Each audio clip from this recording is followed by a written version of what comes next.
Welcome to Muskegon Rising, a community service project of the Muskegon Rotary Club. Our purpose is to create lasting positive change. We've been doing that here since 1916. So, let's get started. Hello and welcome to Muskegon Rising, a podcast hosted by the Muskegon Rotary Club. I'm Aaron Mikey, your host, and today I'm here with Joel Camp from Pigeon Hill. Welcome, Joel. Thank you. Thanks for having me. So, Joel, how did you start brewing beer? Well, my previous career was in public accounting, and when you go through those tax seasons, you get a little thirsty. So I'd brew up a bunch of beer and get me through those tax seasons, and then I really found I loved that hobby. So I kept brewing beer at home for years, and I knew I always wanted to start my own business and kept on going, right? So I brewed beer by myself, and then in the community there was a couple of homebrew clubs that started up, and I joined those. I got to meet other brewers, and some of those people still work at Pigeon Hill, which is pretty cool. It's just lifelong friends now. And we put together a team with, I'm a CPA. We got a liquor lawyer, Michael, and then Chad is a design engineer and does the furniture and the lean manufacturing stuff. And, we have Chris and Rhino I met in the homebrew club as well. And we all brewed really great beers. Figured we'd make a run at starting in the business. So that's kind of how I started. That's pretty amazing. You have an engineer, an accountant, and a lawyer. Yeah. All brewing beer together and making really great beer in our community. You're not a recovering accountant, though, because you still do accounting at Pigeon Hill, and you serve on the chamber board with me. Yep. And you do the books there as well. So, yep. So what was your turning point with your brewing in your garage when you thought, wow, I think I've got something that I've worked pretty hard on, and I think other people would enjoy this? That's a great question, and I know exactly the moment. The moment was when I realized that our homebrew stopped tasting like homebrew. It started tasting like the beer that we could buy at the store, and there was just like a turning point there. I was like, all right, this is good enough to start a business and do this, make a brewing company. At the time, Muskegon didn't have any brewing. Muskegon County, you had to go down to Spring Lake or to Ludington or Grand Rapids, so we were kind of like in a craft beer desert here in Muskegon. So we weren't necessarily the first ones to open, but here we are. We opened, and 10 years later, it's been a wild ride. And 10 years this year for Pigeon Hill Brewing in Muskegon. A couple months ago. And you started out in a small shop on Western. Yep. And you've grown. So what's going on now? You've got the Brewers Lounge. How does that work? What's that feel compared to where you started downtown? It feels similar but different. It kind of both at the same time, if you will. Like I said, it's been a wild ride, and we started in the small place down on Western, and we pretty much outgrew that in like the first 6 months. So I was looking for a production space, which is kind of what landed us where Sociable is now. For years, from like 2016 to 2019, we had our production brewery there. So then I had our tap room with taproom brew system, like our small pilot system. It was our main brew system to start, but turned into our pilot system. And then we bought a 20-barrel brew system and put it down at 441 West Western, where Sociable is now. And then we kind of outgrew that too, and the small tap room. So then I was looking for land. We were looking all over the place. And we could have ended up in Norton Shores. Like there was a industrial park. I needed an industrial building to brew and distribute from, right? So I needed a loading dock and tall ceilings and to house all this stuff. So we looked all over the county. And then one day I sent Frank Peterson an email, kind of jokingly, really. It's like, hey, why don't you sell us one of those parking lots across from the arena? Because there's 2 big parking lots. And he's like, well, let's talk. So that kind of led one thing to another, and then we built that building. And so then we had production there. We had our 441 West Western location, which we emptied that out. We did a warehousing agreement there for a little bit, knowing we wanted to develop something there. and then the original tap room. And then once the lease ran out at the original tap room, we moved that tap room and consolidated on 4th Street where our Brewers Lounge is now. And then we still kind of just held on to the Western Avenue property. And then we ended up developing it into sociable. So it's kind of a musical chairs. It's been a fun 10 years building and incurring debt and stress and more gray hairs. Well, the gray hairs are better than no hair, right? Be careful what you ask for. The thing that strikes me about your beer is the names. Beach Please, No Dignity, Juicy IPA, Walter Blondale, Stage 5 Klinger. I had to read them. Yep. Where do you and your colleagues come up with these names? It's that from really many different angles. So it kind of just depends on the timing and maybe how buzzed we are at the time. Or having a good time, and we just kind of come up with ideas. Sometimes, like, we come up with a name, and then we brew a beer for it, or we come up with a beer idea, and then we pick a name for it. So it just kind of depends. There's a lot of movie references in there, a lot of inside jokes in there, just kind of whatever sounds good. Whatever's happening in the back storeroom when you're trying the beer. Yeah. And some of it, obviously, Beach Please. We've got a wonderful beach here in Muskegon, and that makes sense. But some of those, I'm like, wow, that is really crazy.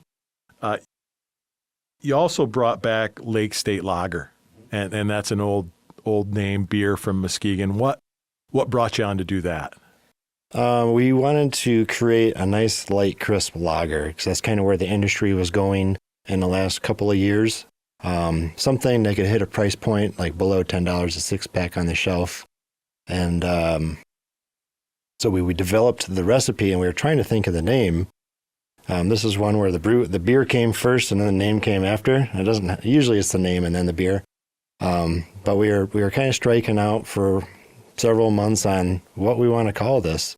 And then we looked at the wall that we had. And we have some old beer labels on the wall at the Brewers Lounge that we actually brought. We brought some of those beer label signs from the original tap room. And one of them was Lake State Beer, and that used to be brewed by Muskegon Brewing Company. And we really liked the graphic, the label, and the name was not in use anymore. And we just, we did all our due diligence, and we said, that's perfect. So it's been sitting right in front of us for 10 years. And here we are. We got Lake State Lager back. That's really cool. And I didn't ask, but where did you come up with the name Pigeon Hill? How did that strike you and your co-owners and eventually become the name? Well, number one, it sounds better than Camp's Brewing Company. It doesn't, camp doesn't mean a whole lot to the community. Yeah. Pigeon Hill was something that I remember when I was in public accounting. I went to like a community, some sort of community engagement event where they had a contest to describe Muskegon. You had to basically design a T-shirt, so each group got to design a T-shirt. We had permanent markers, and everybody's got their white T-shirt, and they're drawing stuff up. And I just remember there was a group that went up in front of the crowd and held up the shirt, and all it says, "Where is Pigeon Hill?" And at the time, I didn't know a whole lot about it. I'm not a huge history buff, but I've become much more in tune with that. And it always just kind of resonated with me. So when we started the brewing company, or that process, that was on the list of names. We had 10, 15 names on that list. And Pigeon Hill, it was probably dismissed a couple of times, but then it always just kept on lingering, and it kind of grew on us. And then once we decided on that name, we tried to get some logo work done, maybe a logo work on a couple of different names. And then once that graphic, that logo for Pigeon Hill, we saw that, it was like, that's it, because that's going to relate to the community. It's going to kind of just ingrain us in that fabric of community. And it was also kind of a good story to bring Pigeon Hill back in some form or another. We just always said we bring Pigeon Hill back in the form of great craft beer. So that's where that comes from. Well, that's awesome. And as you're talking, I'm trying to think, I've been in your older brewery. I've been in Sociable. I've been in the Brewers Lounge. And it just kind of hit me. It's kind of nostalgic. You're a nostalgic brewery between the names and your beers, and everything that you're doing brings back memories for people during a good time having a drink. Yeah. So you partner in the community. You've got a new partnership with Adeline Point. I've spoke with Emily on this podcast and really had a great time. She is brilliant. How did that partnership occur, and what exactly are you doing for Adeline Point in their restaurant? Well, Adelaide Point, they're opening Muskegon Brewing Company, like the restaurant, and so we are brewing all the beer for them. Kind of like contract brewing. So we're doing private label beer for them that we'll sell to our distributor in Muskegon, and they'll buy it through Tyler Sales, the distributor. Kind of how it came about is, I think, trying to remember, I think it was Troy Wasserman who connected us with Ryan, and said Ryan wants to talk with you guys about brewing beer for his project coming up. So yep, we're always game for talking about brewing and selling more beer. So I think he hooked that meeting up, and we ended up meeting Ryan down at his at the property where Adelaide Point is, and got on his boat, and we went over and had, I don't know, lunch or a drink or something at Bear Lake Tavern, which he owns too. And he was like, all right, we'll get down to business here. So how do we make this work? And it was like, pretty easy. We just name the beer whatever you want, and we'll sell it to distributor, and you buy it from them. It's like, that's it? So it was pretty simple. So we sat there and had a couple of drinks and got to know each other. So, so it's a whole new brand. Will there be different names, and it'll all be exclusively sold at Adeline Point, or will it be available for everybody? As far as I know, it's exclusively for Adelaide Point and Muskegon Brewing Company right now. If they want to do something different with it, we can work with them. But I think the only idea is to, as far as I know right now, for them, to get open and to have Muskegon Brewing Company beer on tap, and it'll be all their names. And they have some, like their ideas and recipes, and we're guiding them through the recipe development process and whatnot too. Good deal. And you mentioned Ryan. I remember a story you told me. Why don't you tell us about the tour of Adeline Point? And I know that podcast has been there, but I'd like to hear your perspective of walking through that. And I think your dad or your grandfather went with you, if I'm remembering correctly. Oh yeah, my grandfather went, because he was in construction for his career and owned Van Dunkler Construction. And every time I see him, he's talking about the Adelaide Point project. So I'd asked Ryan if we'd be able to give him a tour, and I kind of want to see it for myself. So we met over there, and we went through, Ryan took us through the whole property and the golf cart, and we went up into the Muskegon Brewing Company building and toured all that. And you get up onto like the main deck. We did all stories, and my grandpa, he's 94, and he did it. He climbed all 4 stories. And, anyway, it was just the views that are up there were amazing. It's just, there's nothing else like it. That perspective of Muskegon is unbelievable. It almost feels like you're on an island, because it's kind of out on a point, and you got water all the way around you. And you can see right pretty much west, northwest, and almost see Lake Michigan over the dunes. So enjoying a Muskegon Brewing Company beer with that view is going to be pretty exceptional when they open that restaurant. It's going to be incredible. Looking forward to it. So speaking of partnerships, I also spoke with Chris Zart from the Michigan Irish Music Festival, and you brew a special beer for them as well. Mm-hmm. What is that beer, and how did that partnership come about? Well, that partnership came about because we're just huge fans of Michigan Irish Music Festival. That we love going to that festival. We always wanted to brew a stout for them. I think years and years and years ago, they had Guinness, and then there was some issue with legal or just, I don't know, whatever happened there. I'm not really sure. They didn't use Guinness anymore, and there was an opportunity to brew the stout. I think they were using some other stouts throughout the country for a couple of years too. And then we said, we can hit this price point. We can brew this stout. It's right down the street. It's kind of a cool little connection, a great story. And we were able to make that happen. So we do MI Irish Stout for them. We do Beyond the Pale. They had, I think, Bass, and they couldn't get that anymore or something, or maybe it was a switch of distributors.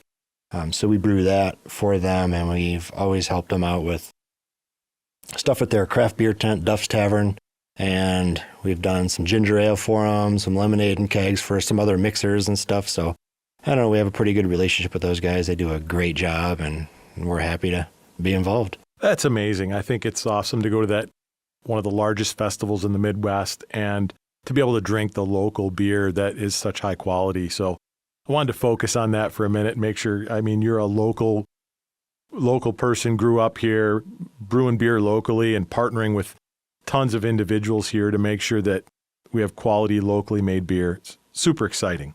Yeah, that's the fabric of community right there. All three of us that own Pigeon Hill, we all live right downtown, and, you know, me and Michael were born and raised pretty much in Muskegon. Michael a little bit in Spring Lake, Chad from Coopersville, but pretty local, yeah. And truly invested in Muskegon. I love where you're at. I love your locations. I want to move on to Sociable because you mentioned that briefly, and it's such a jewel of our downtown. I've had the privilege of being in there a few times for some private events, and just tell us what's there, how you came up with the dream to make what it is. It's fabulous. I just want to hear you talk about it more. So there's a deeper story to that whole concept. So that building used to be owned by Brunswick, who's, Brunswick Bowling Lanes in town here. They're headquartered in Muskegon. And they owned that building decades ago. I'm not going to throw out specific dates because I'm sure I'll get it all wrong. But decades ago, and they used it for their test lanes, and then it was, I don't know, Michigan Bowling or something along the lines. And there was a couple of nightclubs, and then it was empty. That's when we found it empty for our production facility. So when we were looking at either selling it or developing it, we kind of shot around the idea of doing we all lived downtown at the time, or still do, but we recently all moved downtown. And we're like, all right, what does downtown need? Like, what do we want?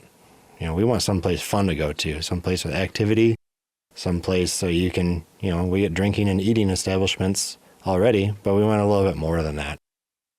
People can go to concerts, they can go to the arena events, and that's all a great part of the fabric of community, but there has to be a game, there has to be that concert. It's not some activity all the time. So if you want to come down on a Tuesday evening and do something, like, you can go bowling. We have a full arcade, full kitchen, full bar. So it was interesting as we connected with Brunswick to develop the concept, and we went down to Florida, some trade shows. We visited Chicago with them. They showed us around these different concepts around the, Florida and Chicago, like Punch Bowl Social and stuff like that. And we're like, man, this could be really, really cool in downtown Muskegon. We got the perfect spot. It's a great story. It was built for a bowling alley, and we're kind of bringing bowling back to Western Avenue, with Brunswick, kind of like we brought Pigeon Hill back in the form of craft beer. So we kind of kept going down that road, and we developed it.